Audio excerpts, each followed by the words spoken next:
Bom, eu acho que hoje eu tô pra reclamar. Acho que eu vou aproveitar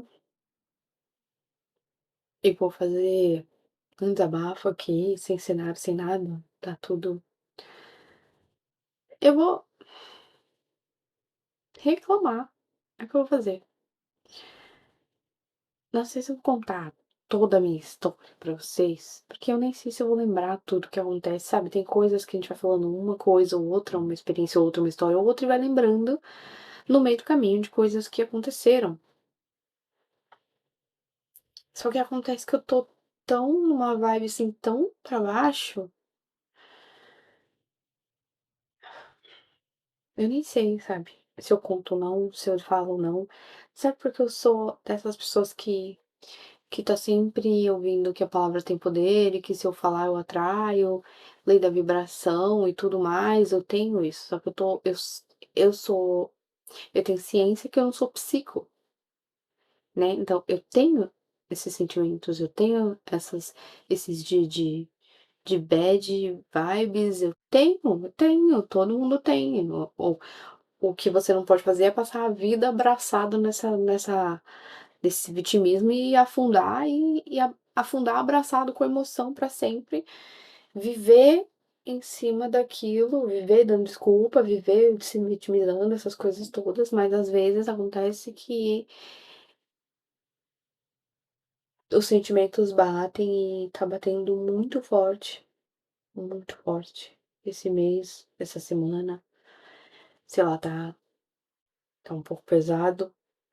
Então,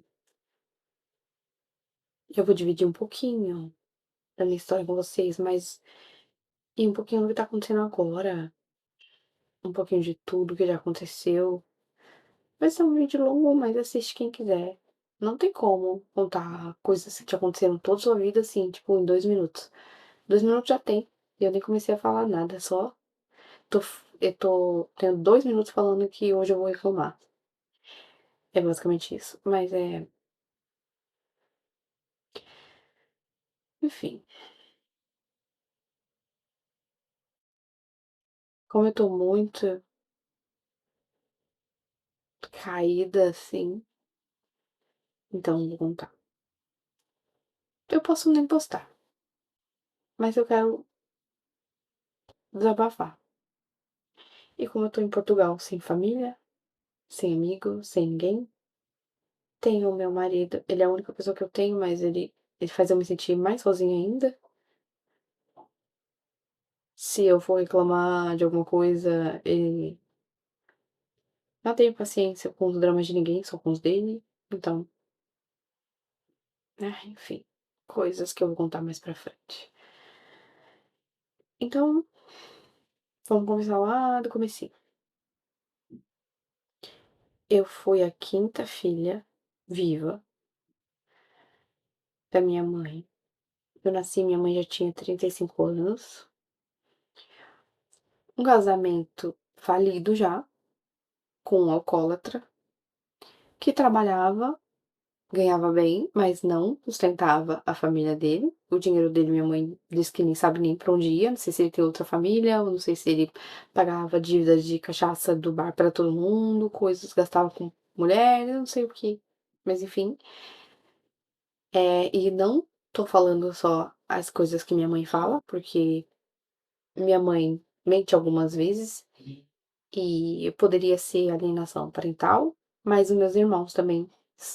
Quando eu nasci, os meus irmãos já eram mais velhos, 3 deles eram bem mais velhos, é 13, 15, ou é 14, 15 e 17 anos, alguma coisa assim, mas eles cresceram com o meu pai, então eles sabem do que eles estão falando, não só minha mãe, que fala coisas horríveis dele, mas os meus irmãos também falam.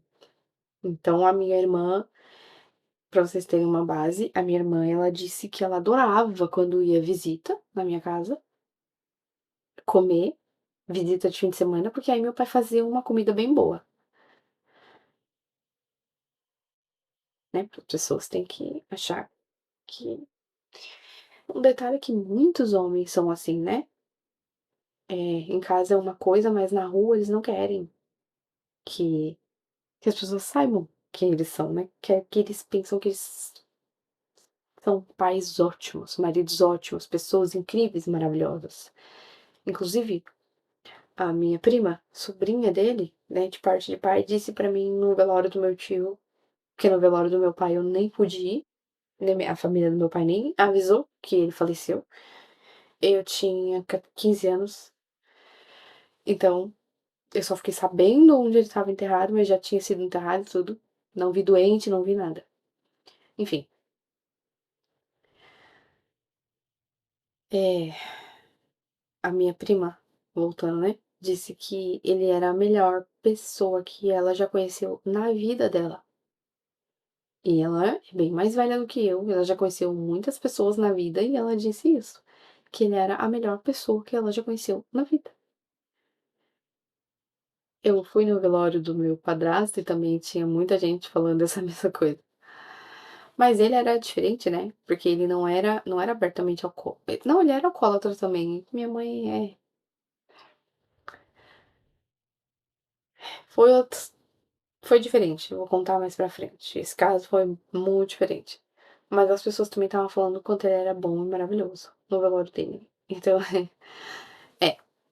Então eu era a sexta filha viva de um casamento que já não andava muito bem, tinha violência dentro de casa, tinha muita coisa ruim, tinha, enfim, coisas ruins. E aí minha mãe, ela não me queria, óbvio, óbvio, porque eu não tô querendo o quarto filho, minha mãe também não ia querer a quinta ainda, porque o meu marido é um marido normal. À medida do possível, de tudo que eu tenho de reclamação a fazer dele, porque eu reclamo pra caramba dele. Nossa, eu reclamo pra caramba dele. Mas vocês têm que entender uma coisa sobre mim, é que eu reclamo, entendeu? Eu tenho que verbalizar, porque senão a raiva não passa, entendeu? Tipo, por exemplo, se você é da minha família, fique sabendo, eu já falei mal de você. Se você é meu colega de trabalho, fique sabendo, eu já falei mal de você. Entendeu? E aí eu falo mal do meu marido também. Mas é o que é uma coisa, não é falar mal. Tipo, se você é da minha família, eu não falei mal de você num termo que você tá pensando. Tipo, fulano é uma vaga. Fulano deu pra não sei quem. Fulano tá grávida de não sei quem, sabe que é o pai. Tipo, essas coisas eu não falo. Eu falo o quê? Eu falo, tipo, coisas que você fez pra mim, eu fiquei chateada. Eu tenho que falar mal de você. Mas depois que eu falei mal de você um pouco, aí a raiva passa. Parece que eu não fico guardando, sabe? Mas eu saio falando mesmo. Tipo, ai, não sei explicar. Primeira coisa da minha família, coisa de família, assim, ai, fulano fez isso, eu tô muito chateada, porque, sabe, eu fiz de tudo por ele, e aí agora ele faz isso. É muito folgado. Acho que folgado é só o que eu falo. É, folgado eu acho que é só o que eu falo. Eu nunca falei, eu acho coisa pesada, não, na minha família. Eu falei do meu irmão, é que ele é egoísta, porque ele é. Mesmo que ele estiver vendo isso, ele é egoísta. Pra caramba. Pra caramba. Pra caramba. Pra caramba. Eu tenho um pouco de rancor dele. Um pouco. Não por mim, ele nunca fez nada pra mim. Quer dizer, já vendeu meu bilhete único sabendo que eu tinha que ir trabalhar. Mas isso é coisa da droga, né? É, ele não admite. Ele faz. Ele dá nó em pingo d'água, gente. Ele fala coisas, algumas mentiras que são coisa que nem o Miguel, que tem 3 anos, ia inventar umas coisas dessa, mas ele inventa as mais mirabolantes e aí quer que você acredite ainda. E você tem que fingir que acredita, porque senão dá piti. É, eu tenho um rancorzinho dele sim, mas vou falar mais pra frente, mas é porque ele, pelas coisas que ele faz com as crianças, né? Com os filhos dele, as situações que eles passam. Vou falar mais pra frente. Por isso que esse vídeo vai ser longo. Então, você já chegou até aqui, 9 minutos. Pode ter certeza que vai ficar 2 horas. 2 horas é pouco ainda. Então, minha mãe não me queria, obviamente. Então, ela, não sei se ela tentou me abortar ou não. Isso ficou um pouco nebuloso pra mim, porque ela não fala exatamente. Eu sei que ela se arrependeu depois e ficou indo várias vezes no hospital tomar injeção pra me segurar, diz ela pra segurar, eu nem faço ideia de que tratamento é esse, injeção pra segurar aborto, não faço ideia, mas é isso. E aí eu nasci prematura e tudo, beleza, mas de uma coisa eu sei, é que ela não me queria, e eu sei que as minhas irmãs, elas falam que minha mãe pegava peso, ia carpinar quintal, coisa que, tipo assim, não carpinaram o quintal, tudo bem, e meu filho é mais importante. Não, minha mãe não, e ela ia carregar carrinho de mão e ia falando assim: "Quer ver então perder esse neném? Vocês vão ver então perder esse neném", tipo, culpando meus irmãos por não fazerem algum trabalho no quintal, mas mesmo assim, carregando peso, mesmo sabendo que eu estava na barriga dela e mesmo sabendo, e minha mãe, ela já tinha perdido um bebê. Ele faleceu quando tinha 3 meses de vida. E ele tinha problema no pulmão, e eu também tenho. Meus irmãos também não respiram bem. Minha mãe fumou na gestação de todos. Minha mãe fumou quando nós éramos bebê, em cima, criança em cima, adolescente em cima dos netos, em cima de todo mundo, mesmo com casas pequenas, mesmo com casas fechadas. Fumou. Fumou, e é isso. Eu tive infecção de pulmão 3 vezes. Palavras da minha mãe, não sei se é verdade, porque eu nem sei se alguém pode ter infecção de pulmão 3 vezes quando é pequenininho, mas palavras da minha mãe, se eu tivesse outra, o médico disse que se eu tivesse outra, eu não ia aguentar. E minha mãe continuou fumando em cima de mim até eu crescer, casar e sair da casa dela, e na minha casa eu não podia fumar. Isso porque minha mãe não me respeita, então se na minha casa eu morasse sozinha, ela ainda ia fumar. Mas o meu marido ela respeita, então meu marido não gostava que fumasse em casa também, então ela respeitava ele. Então é isso, né, nasci e aí quando eu nasci, palavras da minha mãe. O médico disse pra ela assim: "Vem ver sua filha, é uma gatinha", minha mãe disse: "Eu nem de gato gosto", e não quis nem me ver. Palavras da minha mãe. Mas quando eu falo isso, ela manda eu calar a boca, porque não é eu acho que ela se arrependeu de ter me contado, não sei. Ah, sei lá, é isso. E aí, eh, eu já sentia os hormônios do estresse lá, né, o cortisol e tudo, de uma mãe que não te quer e tudo mais, então eu tô dizendo que, assim, desde que eu era um embrião, né, desde que eu antes de eu nascer, eu já estava sentindo cortisol. Então, eu quero que você preste muita atenção no que eu vou te falar agora, porque quando eu tô falando a minha história, não é pra vocês ficarem tipo: "Ai, coitadinha, eu vítima, não sei o quê". Não, mas aconteceu e eu quero dividir com vocês, entendeu? Então, eu sei que tem gente que tem experiências muito piores aí na vida e tão bem, e reconstruir a vida e tá tudo bem. Eu também reconstruí a minha, trato meus filhos com o maior amor, não tem violência dentro da minha casa, não tem gritos dentro da minha casa, não tem, entendeu? Meus filhos são minha prioridade, eu consegui criar meus filhos muito bem, inclusive eu tô fazendo um livro sobre maternidade, mas eu acho que vou fazer vídeo aqui também, sobre algumas coisas legais que aconteceram comigo, com os meus filhos é isso, enfim. Então é só isso, só quero que vocês entendam que eu tô dividindo minha história pra vocês, porque eu quero que vocês entendam, que dá pra romper o ciclo, dá pra você conseguir viver sua vida normal sem prejudicar as pessoas, eu consigo ser empática, eu consigo explicar bem, coisas, eu consigo me pôr no lugar dos outros, enfim, consigo ter educação, consigo ter a cabeça no lugar. Mesmo passando por tudo que eu vou falar pra vocês agora, e consigo fazer meditação, tudo isso, tal. E pode ser interessante pra vocês e também pra quando eu chegar no final, vocês compreenderem um pouquinho que eu ainda tenho que lidar com algumas sequelas, como por exemplo, eu consigo falar pra vocês agora tudo que eu passei sem chorar, sem não sei o quê, não me dá gatilho, não, tipo, sabe? É normal, mas tem sequelas que ficam, tipo o medo. O medo é uma sequela mais forte, que eu ainda não consigo retirar completamente.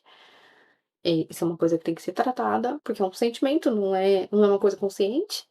não é uma coisa racional. O medo de todo mundo não é racional, porque imagina, se você que tá me assistindo, se você tem medo de barata, você não tá raciocinando, porque você pega ela com a mão e esmaga. Com a mão. Ela não vai te morder, ela não faz nada, você vai lá e lava a mão e tá tudo bem. Mas, a partir do momento que ela encosta em você, já dá um sabe, e é medo. E é irracional, porque ela é mais fraca que você. Ela não tem presa, não tem veneno, não tem nada. E mesmo assim a gente tem medo. Então, o medo é irracional. E tem gente que fala assim: "Eu não tenho medo, tenho nojo". Mentira. Não que você esteja mentindo conscientemente, eu não quero chamar você de mentiroso, mas quando você vê um cocô na rua, você grita? Eu tenho nojo de cocô. Vocês têm nojo de cocô? Eu tenho. Mas quando eu vejo cocô na rua, eu não grito, né? Então, quando eu vejo o vômito, se eu vejo alguém vomitar, eu vomito também, mas eu não grito. Então, é medo. É medo. E é irracional, não tem jeito. É porque não tem explicação. Enfim, então isso é uma sequela que eu tenho. Não sei se eu vou conseguir mostrar pra vocês na câmera nova, que eu não sei que o foco vai ficar na minha cara, né? É, mas isso aqui no meu dedo,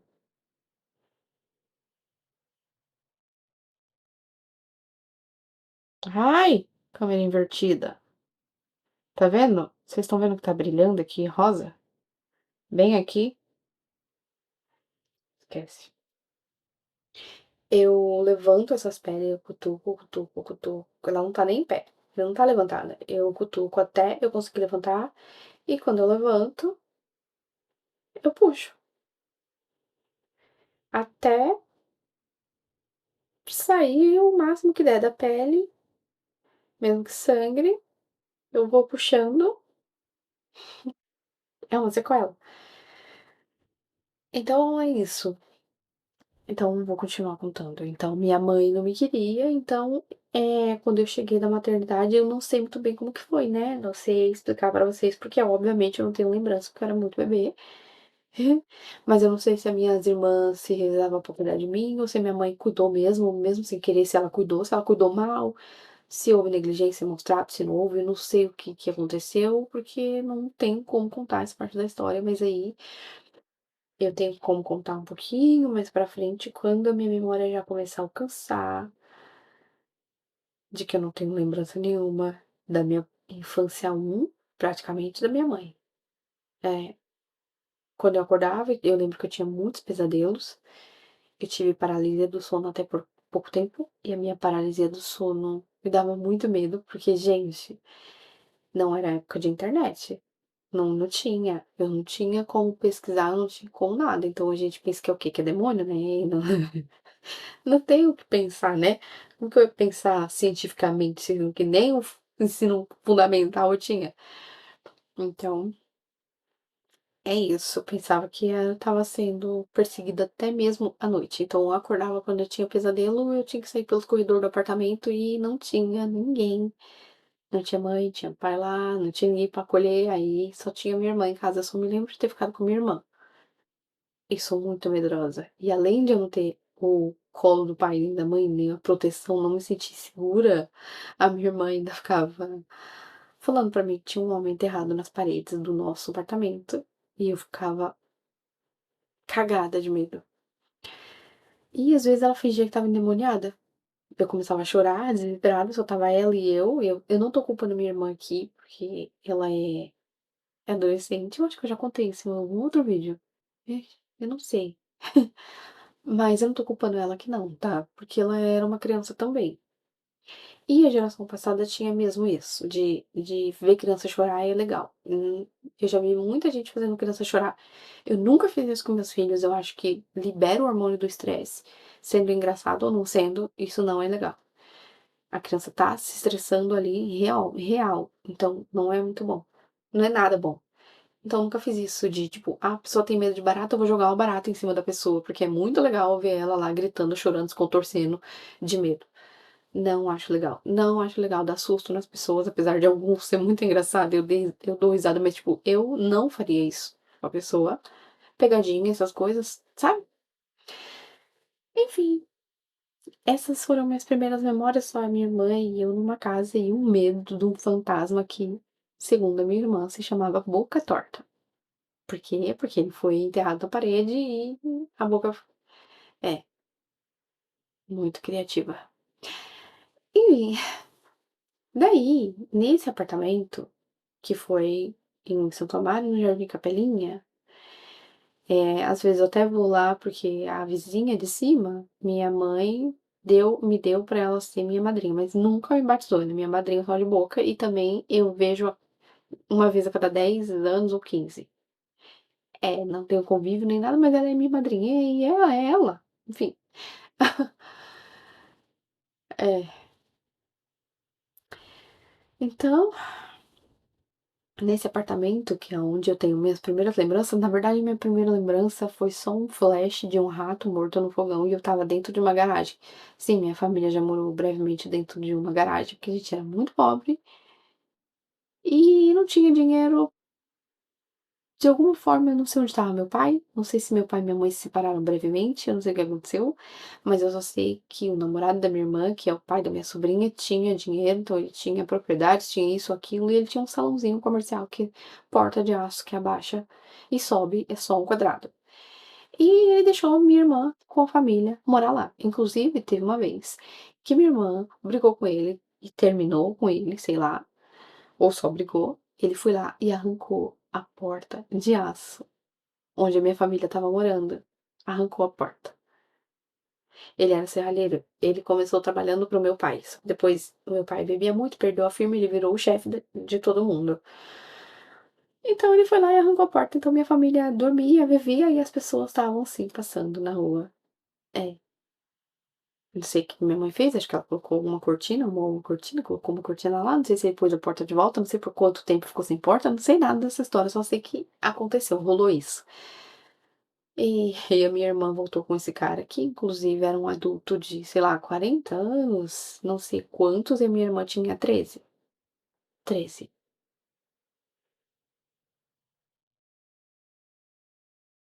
Com consentimento da minha mãe e meu pai. Mais da minha mãe, do meu pai não. Inclusive, quando ela engravidou desse homem, acho que ela já tinha 14, meu pai tentou matar ela. E essa briga, eu me lembro. Meu pai tentou mesmo enfiar uma faca na barriga da minha irmã grávida. E só tinha mulher na casa, não sei onde estava meu irmão. Meu pai se aproveitou que só tinha mulher na casa, bebeu pra caramba, mas não que ele tenha bebido esse dia pra fazer isso, ele vivia bêbado. Então, é isso. Eu me lembro que foi sangue pra tudo que é lado, e machucou uma irmã tentando impedir, machucou minha mãe, e eu chorando. Meu irmão me escondeu, meu irmão um pouco mais velho, eu tenho um irmão que é quase 4 anos, 3 anos e meio ou 4 mais velho do que eu. Então tem esses 3 mais velhos, e depois minha mãe teve meu irmão, depois de 4 anos ou 3 anos e meio, eu nasci. E aí meu irmão me pegou, eu não sei se eu já tinha uns 3 anos também, então ele já era mais espertinho, me pegou e me escondeu embaixo do meu berço, porque ele pensou que meu pai ia fazer isso com todo mundo, já fazendo com os adultos, que não ia fazer com a gente, né? E aí me escondeu, aí a gente ficou embaixo do berço escondido, depois a gente saiu, e eu me lembro que a gente saiu, se pendurou na janela do apartamento, um perigo do caramba, gritando, pedindo socorro para as pessoas. E aí alguém foi lá, aí deu polícia, né? E eu não sei quanto tempo depois que a minha mãe finalmente terminou. Mas aí, depois que minha mãe terminou, a gente foi morar na rua, porque não tinha dinheiro, né? Não tinha dinheiro para depósito em alguma outra casa, não, simplesmente não tinha. Então a gente passou 1 ou 2 noites num ponto de ônibus aí, sei lá. E aí a mãe do meu pai deu o dinheiro pra minha mãe dar aluguel numa casa. E a minha avó tinha algumas coisas que estavam no apartamento abandonada lá, não tenho certeza. Minha avó pagou uma perua e levou lá pra essa casa que foi em Franco da Rocha. E eu não me lembro muito bem dessa casa, mas eu me lembro que também a minha mãe não pagou o aluguel, porque obviamente minha mãe não trabalhava e tinha 5 filhos, tudo mais, enfim, não sei. Não sei se meu irmão mais velho já tinha casado, eu não sei, eu não me lembro se meu irmão mais velho estava junto, se eu sei, tudo que eu sei é que tava meu irmão, que é 4 anos mais velho que eu, minha irmã Magda que tinha seus 14, 15 com a bebê. Eu s Essas pessoas eu tenho certeza que estava lá. E aí minha mãe não pagou o aluguel, chegou uma noite que minha mãe saiu, foi pra visitar a família dela, e quando ela voltou, o portão estava trancado, ele não deixou ela entrar, ele simplesmente não deixou ela entrar, e a gente foi pra rua de novo. Minha mãe não chamou a polícia, eu não sei o que que aconteceu, acho que esse homem saiu correndo atrás dela pra bater nela quando ela tentou chamar, porque ele pôs um cadeado no portão e eu simplesmente a gente nunca mais entrou naquela casa, ficou lá foto, roupa, brinquedo, tudo. A gente nunca mais entrou naquela casa e eu não sei explicar o porquê ela não chamou a polícia, que era o que eu teria feito. Mesmo que eu não tenha pago o aluguel, pelo menos as minhas coisas eu tinha que retirar de dentro, documento, sei lá, né. Então, aí a gente foi minha avó deu o dinheiro pra uma outra casa. Minha avó basicamente deu o dinheiro do aluguel pra minha mãe, anos a fio aí depois disso, até ela morrer, 2006. E aí, a gente foi morar numa casa vazia, vazia, totalmente vazia, a gente dormiu no chão, as primeiras noites no chão, chão, no chão, chão, chão, sem lençol, sem papelão, sem plástico, chão, chão frio. E ia tomar café na casa da minha tia, que era perto da casa da minha mãe, ia tomar café da manhã lá e voltava. E aí eu acho que era só o café da manhã. E eu não sei se eu, que era mais pequena, ficava para o almoço, eu não sei. Eu lembro pouco dessa casa, eu lembro que tinha galinha no quintal, eu lembro raro, eu não lembro exatamente dessa casa. E eu não sei se a minha mãe conseguiu mobiliar a casa ou não, só sei que a gente aí passou a morar na casa da minha avó, que foi mais um perrengue à parte, porque assim, eu amava muito a minha avó, mas eu amava muito a minha avó quando eu cresci. Quando eu comecei a ser adolescente, que eu entendi que aquele era o jeito dela, porque ela tinha o jeito mais ou menos do Tiringa, sabe. Ela tinha só que ela era pior, ela chamava a gente de demoniada, ela era crente, ela não tinha televisão na casa dela, se a gente chegava, um brinquedo não podia entrar na casa dela, ficava na rua, e aí alguém roubava, enfim. Não tinha gibi, não tinha TV, não tinha nada, era só não tinha higiene. Coitadinha da minha avó. Era um corredor que tinha uma cama de solteiro, um guarda-roupa que nem abria a porta, porque batia na cama de solteiro, que era realmente era um corredor, a casa dela. Eu não sei, aquilo não era casa, e ela pagava aluguel, não era humano aquilo, era não sei. Aí, a minha mãe eu dormia com a minha avó nessa caminha de solteiro, e a minha mãe dormia num acolchoado dobrado, dobrado.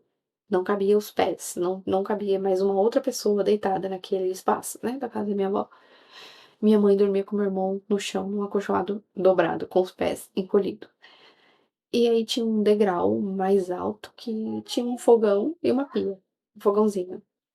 E minha avó não fazia comida, tá, só tinha aquilo ali mesmo. E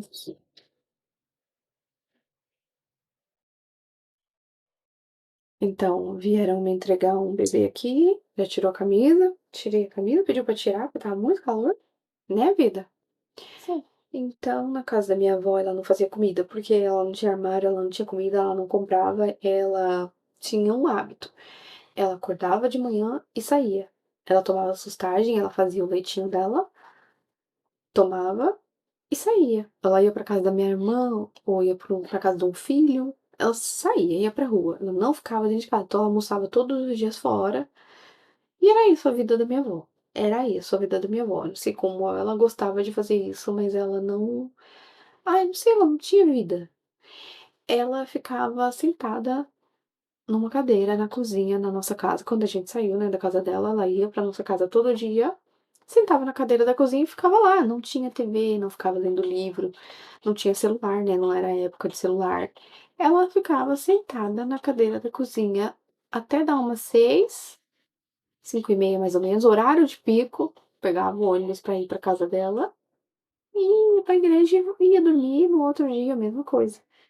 Não, minha avó não conversava, não era uma coisa assim, eu não sei, era meio solitário, mas também ninguém queria ficar perto dela, porque ela só xingava, então não sei, sério.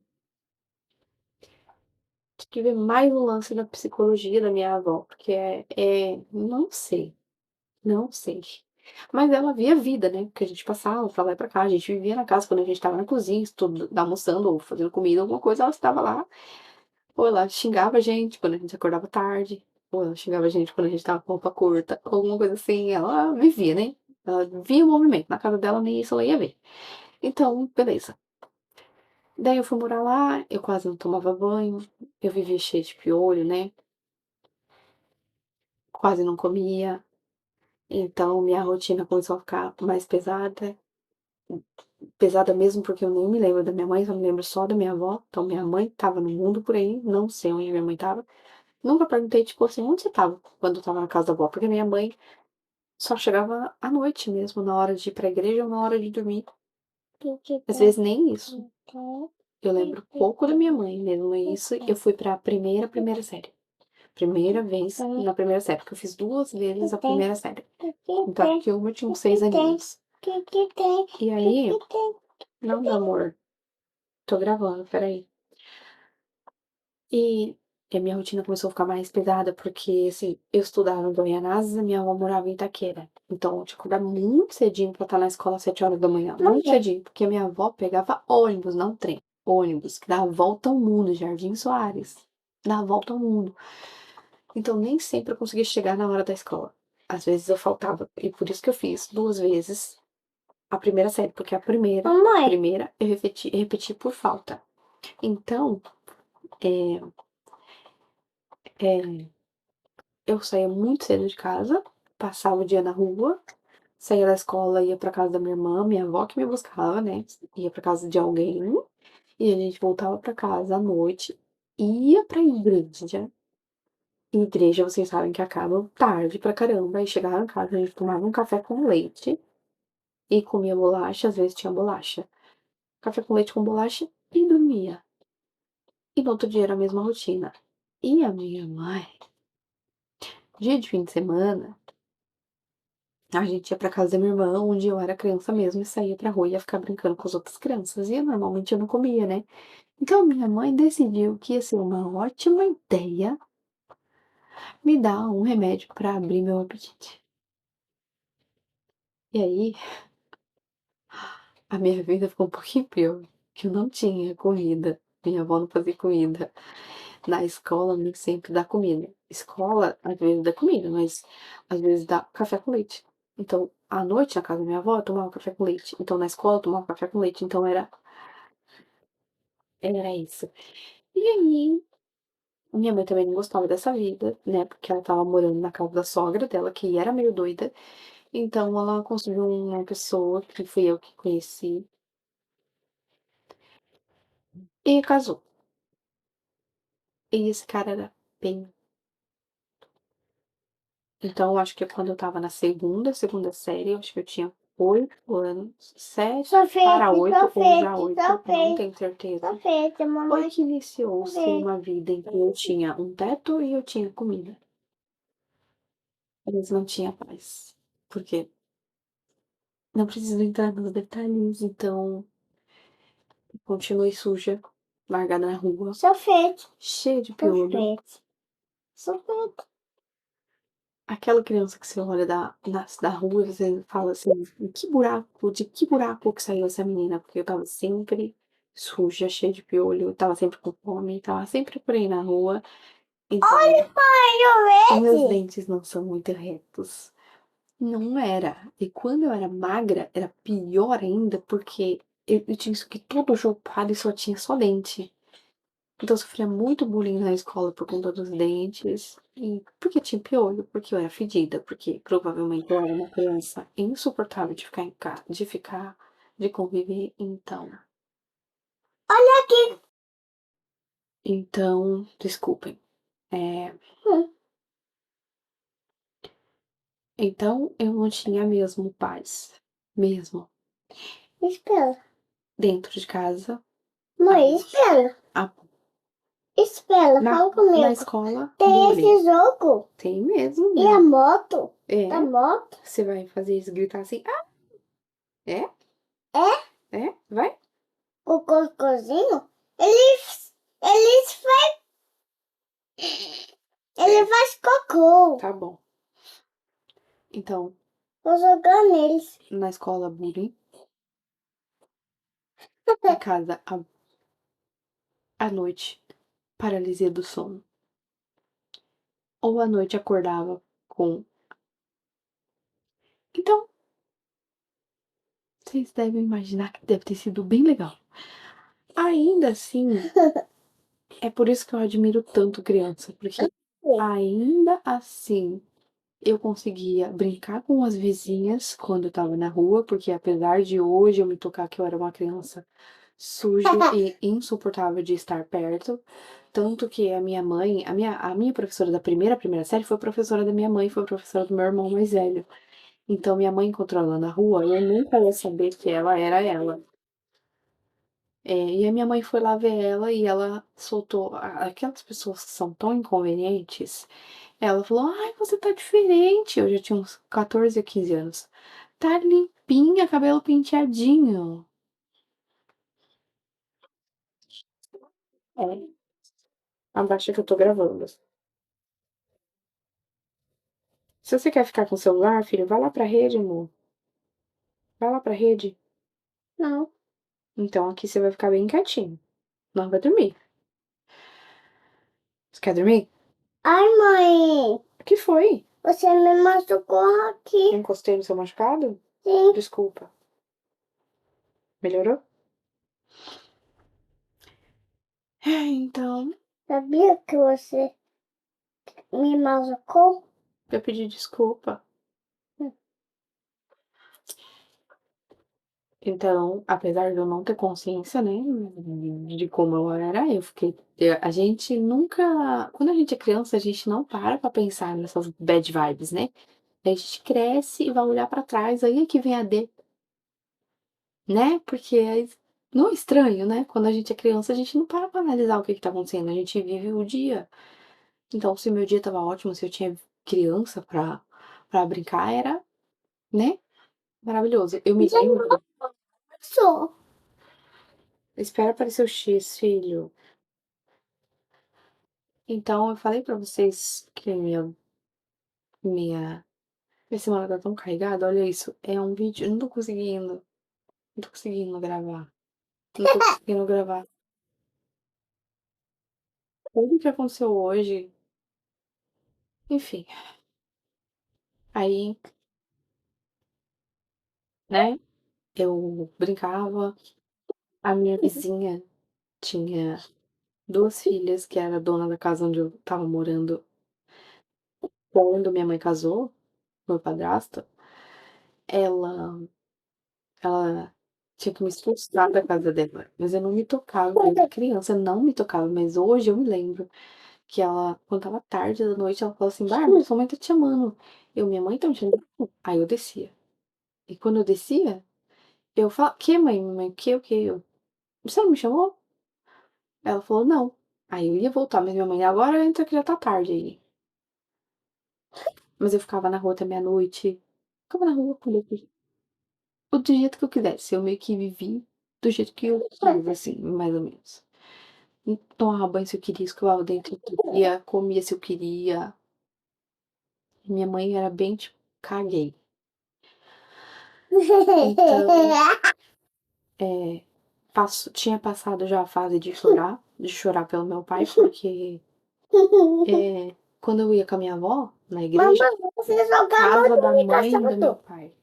Uhum, Você jogou... É muito é engraçado. mesmo, Se cocô que eu jogo é neles. mesmo. E ele foi cocô. Casa da mãe do meu pai. E eu nunca vi meu pai lá.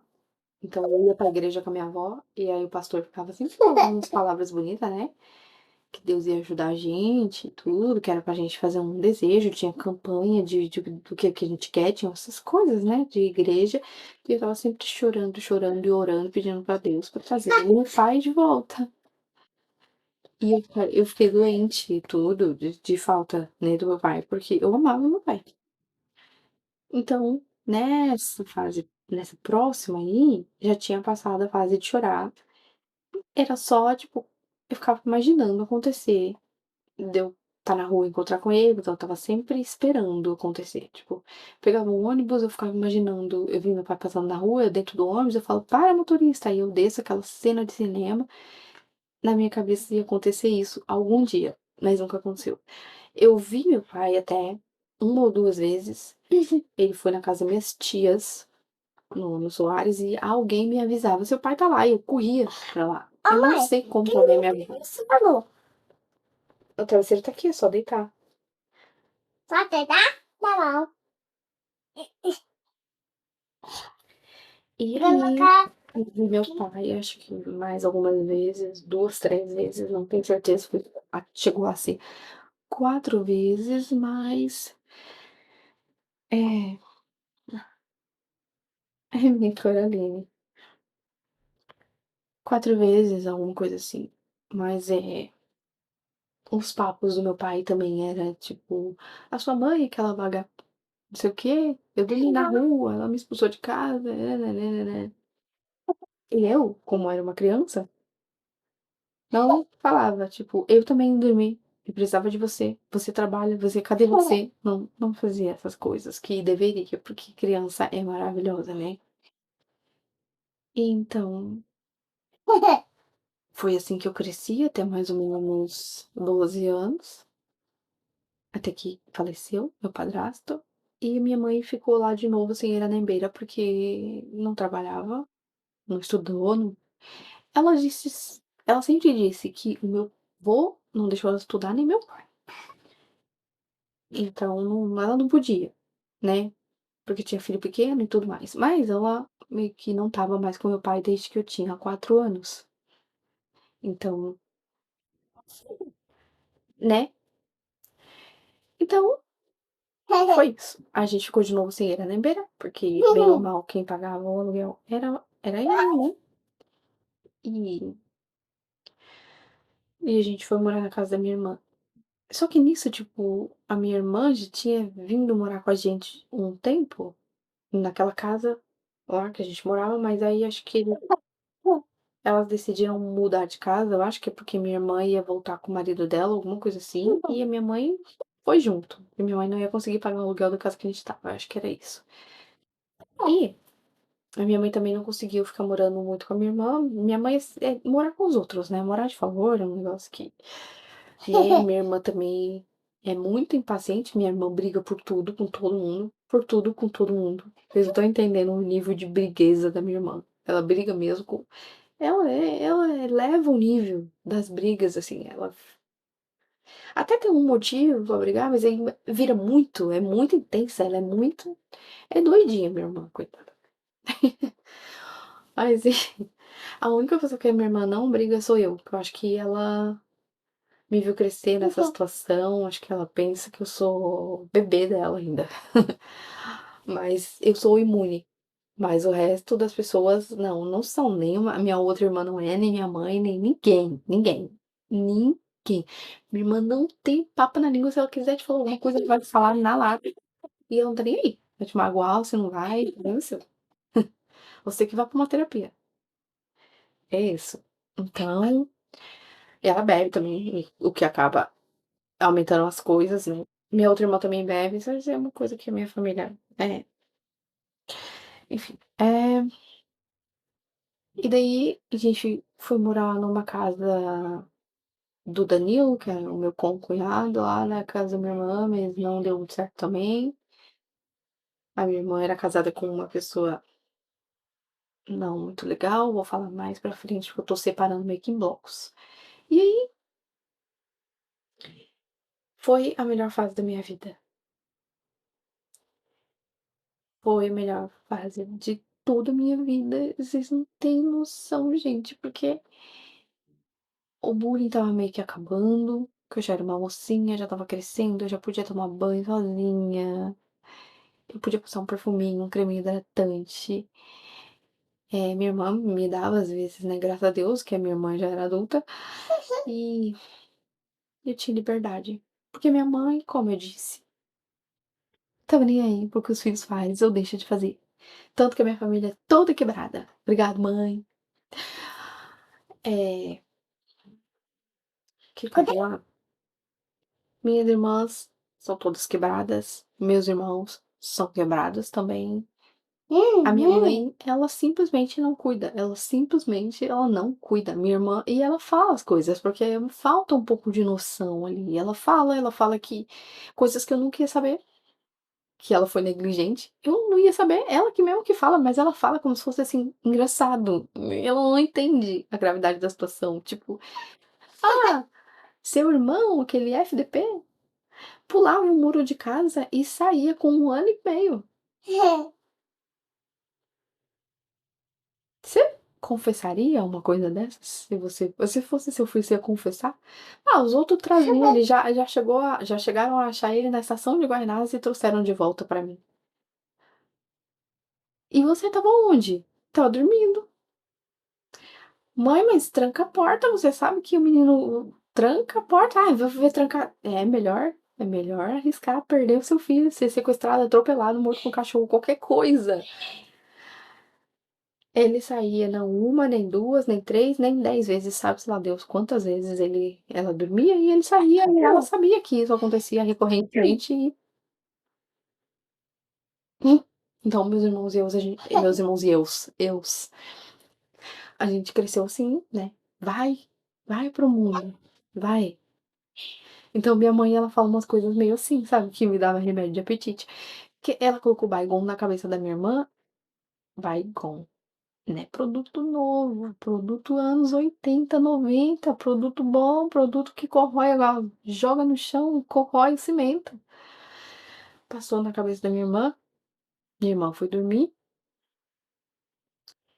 Minha mãe é dessa geração que fuma nas crianças e fala mesmo, né, fumo mesmo e, né.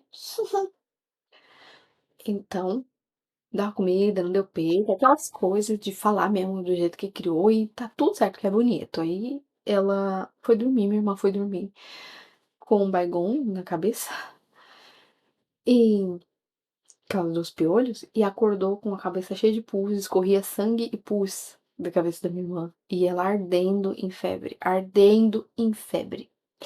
E minha mãe correu pro hospital com ela e ela estava com dermatite de contato. E ela disse que o médico riu dela. Então acho que isso fez ela pensar que era engraçado também. Mas se é meu filho, eu sei, né? Eu tava desesperada. Aí, enfim, né? Aí o médico ensinou pra ela que era piolinho, como que ela ia tratar, deu uma receita pra ela pegar um remédio direitinho. E ela aprendeu a lição? Aprendeu. Ela aprendeu que não se deve dormir com o Baygon. Porque eu fui a quinta filha, anos depois a minha mãe estava tacando ainda Baygon na minha cabeça, na cabeça da minha sobrinha. Eu passei a vida inteira, tipo, a cada semana minha mãe tava passando Baygon na minha cabeça. Porque minha mãe, ela não tinha paciência pra cuidar de filho nenhum, nem nunca levou na escola, essas coisas. Minha mãe vai sozinha. Com 6 anos, problema seu. Tenho 7, problema seu. Então, eh, minha mãe tacava Baygon na minha cabeça. Na cabeça das minhas irmãs, na cabeça do meu irmão, na cabeça de todo mundo. Continua tacando Baygon. Então, foi assim que eu cresci. Então, como eu tinha essa liberdade, foi maravilhoso. Ai, gente, foi maravilhoso. Eu brincava, eu estava na rua o tempo todo. Era muito bom. E a gente não passava fome, né, porque as minhas irmãs já eram casadas todas, já tinham a própria casa, morava perto. Então minha mãe falava: "Vai lá na Magda buscar um feijão, vai lá na Magda buscar um arroz, vai lá na Magda buscar um pó de café, vai lá na Elaine buscar um detergente". Então a gente não faltava as coisas dentro de casa, mas as coisas assim, arroz e feijão. Eu passei toda a minha infância com deficiência de todas as vitaminas, eu acho que se podia, porque não tinha ovo na minha casa, não tinha ovo, comida de pobre. Não tinha pão, não tinha leite. Era café preto, arroz, feijão, café preto, arroz, feijão, tipo, não tinha mesmo pão, raramente tinha pão, e quando tinha pão tinha manteiga, então foi assim, foi café preto, café preto, preto mesmo, de sempre. Então, mas a gente não passava fome, então, pra mim não passar fome e ter liberdade, a primeira vez que eu tive liberdade em toda a minha vida foi muito bom. Ai, foi muito bom. Só que assim, quando o cachorro fica preso, quando abrem o portão Ele só sai correndo por aí, ele não sabe se defender, né, ele só sai e corre, e corre, e corre, e é atropelado. Por quê? Porque ele passou a vida inteira preso. Desculpa a comparação, mas é analogia. Eu tinha esquecido essa palavra. Beleza. Mas foi basicamente isso. Eu tive bastante liberdade e eu ficava com os meninos, eu conversava, eu me metia em briga. Eu me metia não, porque eu não sou de fazer isso até hoje, mas como você tá na rua, acaba que você apanha às vezes. É, eu tive sorte, que eu nunca fui, nunca cruzei o caminho de nenhum psico, de nenhum outro pedo, então, porque eu entrava na casa das pessoas. Qualquer amiguinho falasse, vamos ali, vamos aqui, não, filho. Eu ia. Eu ia pra qualquer lugar. Mas dentro dos limites de ficar ali ainda no meu bairro, eu sempre fui uma pessoa meio que obediente à minha mãe, sempre fui. Até hoje, eu sou. Então, eu fui a filha que menos deu trabalho pra minha mãe, juro pra vocês. Vocês podem não acreditar, mas eu fui. Aí eu comecei a dar trabalho pra minha mãe só quando eu conheci o meu marido, porque minha mãe não queria que eu ficasse com meu marido, porque eu tinha um namoradinho que a minha mãe gostava. Minha mãe, ela sempre fez isso, ela sempre quis escolher os namorados. Ela fez isso com as minhas irmãs também, minha irmã também me falou. E minha mãe queria que ela ficasse com um carinha aí que minha irmã nem gostava. É. E aí, quando eu tinha 14, eu conheci o meu marido. Ah, minha mãe, ela deixava eu ir dormir na casa desse cara que era Pedro, que era o pai da minha sobrinha. Isso porque ela, eu sei que ele é, que ela me falava. Porque ela falava, não, ele é Pedro, ele tem queixa, ele tem processo, ele isso, ele aquilo. E eu vivia dormindo lá, porque lá era legal pra caramba. E eu não tinha noção de perigo nenhum.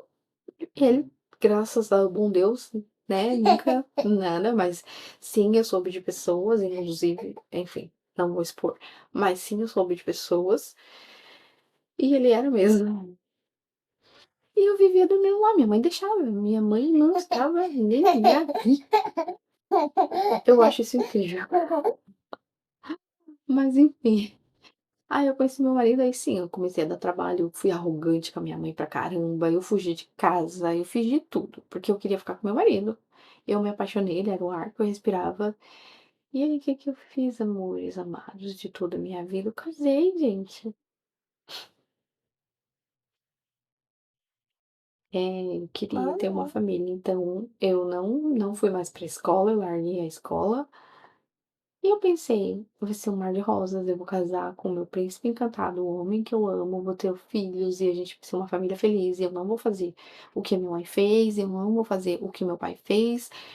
Inclusive, eu fui muito criteriosa nessa parte, porque me certifiquei de que ele era uma pessoa que não bebia, e mesmo que fosse beber, socialmente eu já enchi o saco dele, porque, né? Trauma, né, bem? Acontece, o trauma, ele é tão estranho, sabe? Porque ele funciona tão diferente com as pessoas. Pra mim, o negócio da bebida, eu tenho asco. Asco. Então não gosto que meu marido bebe.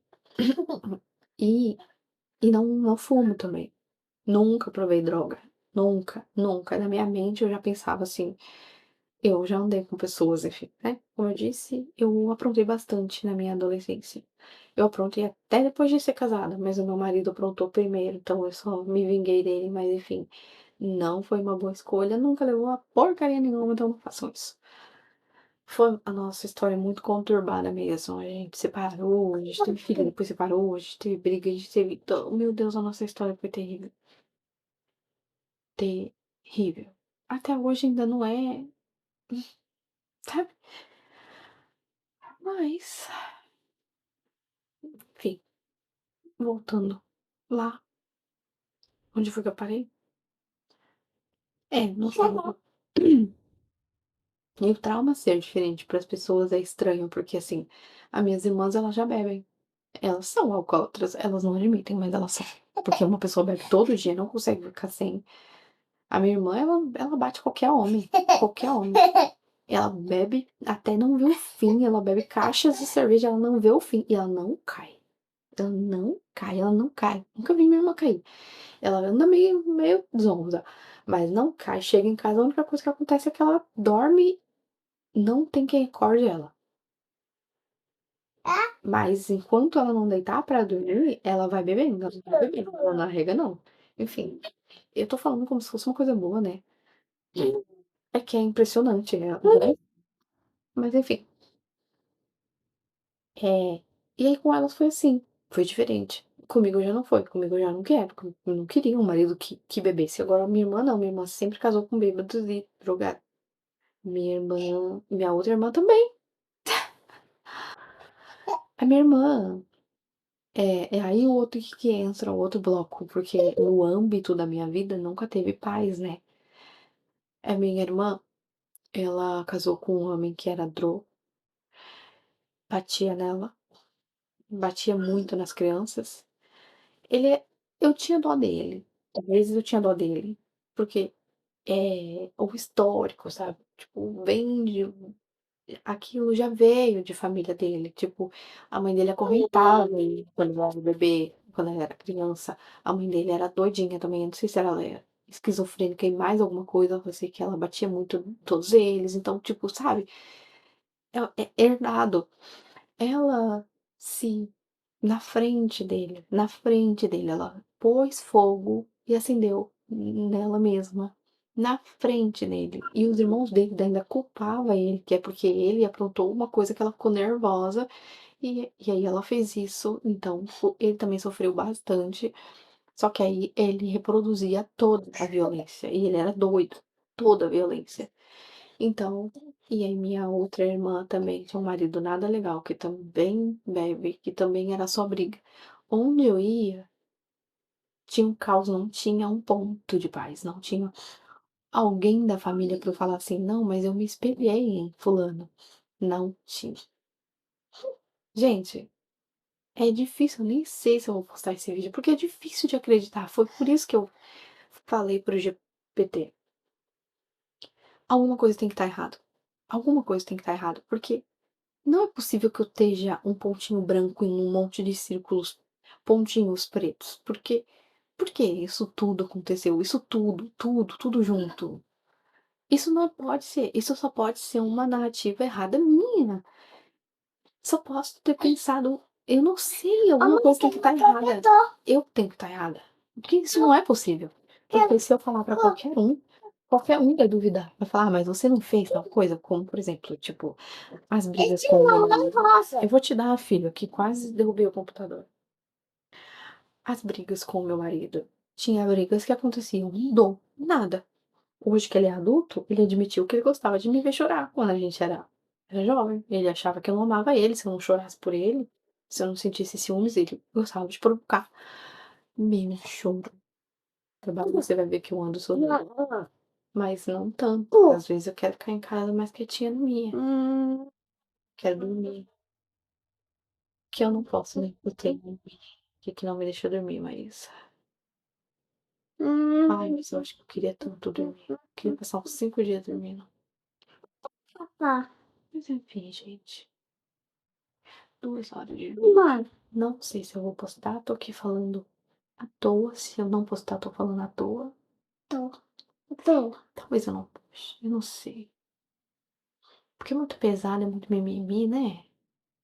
Ninguém quer esse tipo de conteúdo. Ainda mais porque eu ensino como ser feliz para as pessoas, né? Eu ensino um exercício de expressão. E funciona comigo, então por isso que eu ensino. Porque olha pra mim, olha pra essa história toda. E eu ainda consigo ter uns dias leves, mesmo tendo uma rotina bastante, mesmo assim. Como é que eu posso dizer? Satanás tentando mesmo, com toda a cavalaria, ainda não consegue. Ainda tenho esses dias aqui, que nem hoje, essa semana, na verdade. Essa semana toda. Eu, sinceramente, caí todos os dias dessa semana. Mas nos outros dias eu tô de boa. Sou até boba alegre, às vezes. Como eu já falei num vídeo pra vocês, no anterior, já fui prejudicada em trabalhos, porque sou toda bobona. não passo confiança para as pessoas em cargos de liderança, porque eu rio, sorrio para todo mundo, e você é julgada assim quando você é assim, então assim, já Isso é teve um copo. não, já Não? teve pessoas que achou que eu queria elas, homens, porque eu sou muito sorridente, então não é isso. Parei, beijo. Ai, se inscreve aí, curte.